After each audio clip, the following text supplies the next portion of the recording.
Dedicated to Eastern and Southern Kentucky, this is WYMT Mountain News This Morning. Good morning, I'm Olivia Calfee. We are just past 6 o'clock this morning on June 7th. Now let's check in with Brandon Robinson for a look at your forecast this morning. But before we get to the forecast, we have to jump back a few minutes because I just have to talk about it.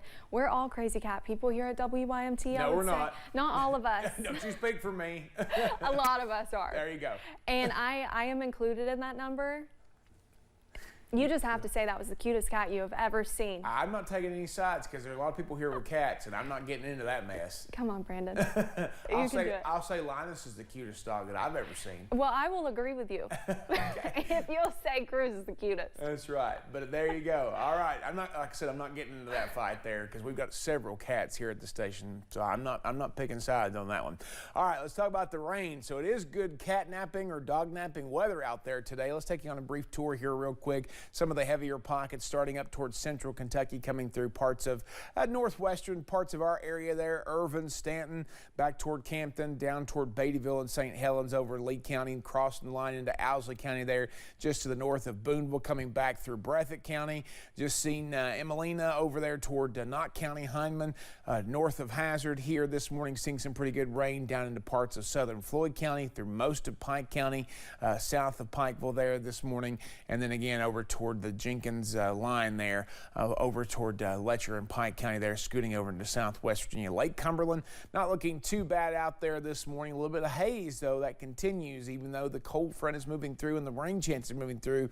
That cold front brought that smoke from those wildfires deeper into our region. Temperatures, besides London, Somerset, and Monticello, also Wise, everybody mid to upper 50s, close to 60 out there this morning. Going into the afternoon, it's not going to move a whole lot. So your breakdown may be 66 if we can get up just enough there. Rain chances off and on throughout the day, with the best chances later this morning going into the early afternoon hours. I think they'll start to dry out by around 7 o'clock tonight. Olivia? Thank you, Brandon. Stephen Xiangsheng, the man accused of killing Scott County Deputy Caleb Conley, made a virtual appearance in Scott County District Court Tuesday morning. The Scott County Sheriff says it was important for him to be in the courtroom yesterday and every court hearing moving forward. He says he is comfortable with the decision to hand off the case to the Attorney General's office for special prosecution once it moves out of district court. More importantly, a victim advocate will be assigned from their office today after the preliminary. So now that it's been waived, there will be a victim advocate involved, which is very, very important to me for the family.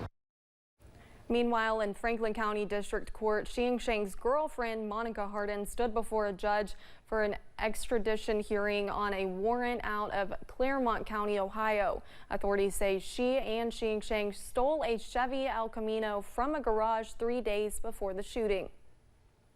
A grand jury indicted a Powell County murder suspect. Devin Hall was indicted on May 22nd, for murder and several other charges. He was arrested in April following the stabbing and death of 29-year-old Jason Smith. Hall told us from jail he just snapped when he saw his ex-girlfriend and Smith pull into his driveway ahead of him.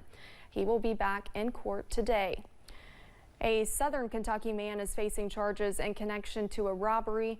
Laurel County deputies say Timothy Garland II robbed a business in April. They say he stole money while armed with a screwdriver. During the robbery, deputies say he got into a fight with two people at the business before taking off. Deputies found him on Monday. They recovered the stolen items. Garland is charged with robbery and assault. In Lawrence County, a suspicious person call ended in a barricade situation, which eventually led to an arrest by Kentucky State Police. The Lawrence County Sheriff's Department reached out to State Police Monday evening for assistance with a suspicious person after multiple 911 calls were made about a man in Fallsburg acting erratic and walking through yards. 41-year-old Matthew Chafin was found at the scene and ran inside a home shortly after police made contact. After lengthy phone negotiations, Chafin ultimately agreed to leave the home. Chafin was taken to Three Rivers Medical Center for injuries received before the complaint. He was then taken to Big Sandy Regional Detention Center, where he was charged with wanton endangerment. A southeastern Kentucky man was arrested at a Knox County home on multiple drug trafficking charges. Officials with the Knox County Sheriff's Department went to a home on Bark Lane to check on drug activity in the area. 63-year-old Obie Mills of Grayhawk told officials people were buying stuff from him, resulting in the increased traffic around the home. After searching his home, police found a bag of suspected meth on his bed. They also found a bag containing pills, marijuana, suspected fentanyl, and drug paraphernalia behind the bed. Mills was taken to the Knox County Detention Center and charged with 4 counts of drug trafficking. First responders in one Pike County community participated in extensive training Tuesday afternoon, training to respond to some of the worst case scenarios. WYMT's Jordan Mullins has more from first responders in Pikeville, who tell us how important this training is to protect their community. On Tuesday, police, fire, EMS, and dispatch in Pikeville took part in specialized scenario-based training exercises. We're trying to create real-life scenarios that we might could face out here on the job. Some deadly, some not.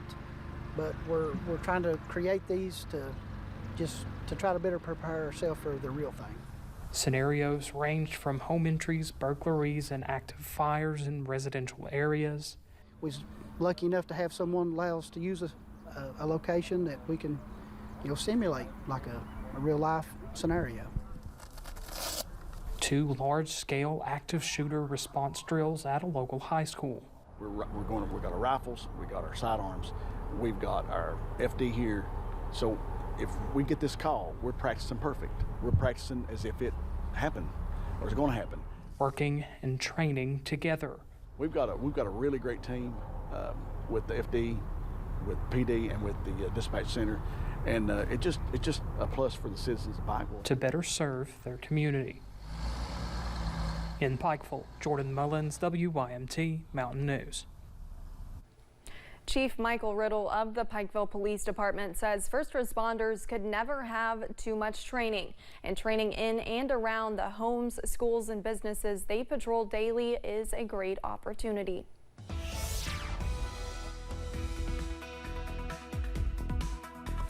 .09 here on this Wednesday morning, middle of the week, and the middle of the road forecast with rain back in it. Much needed rain, but rain in general. All right, let's take a look at the last few hours, and you can see it moving in there. Kind of a stalled out stationary front to our north, but it's still pushing the rain to the south. And again, it's also pushing some of that wildfire smoke. That's why it still looks a little bit hazy out there this morning in some areas. Some of that could be fog as well, so just be aware of that. Temperatures 69 Monticello, 64 London and Somerset, 55 in Wise, but everybody else pretty close to 60. And we're not going to move a whole lot today. Some warmer air back out on the other side of the front. 72 right now in Owensboro, 65 in Bowling Green, 60 in Paducah, 62 in Knoxville. But you see a lot of upper 50s and low 60s out there as we head into the rest of the region. So 66 at best today. It's going to be a hard climb for us there, especially as the rain continues across the region. Olivia? Thank you, Brandon, and thanks for joining Mountain News this morning. More news is on the way. Coming up next, 2 more past allies of former President Donald Trump jump into the race for president. We'll have the details when we come back.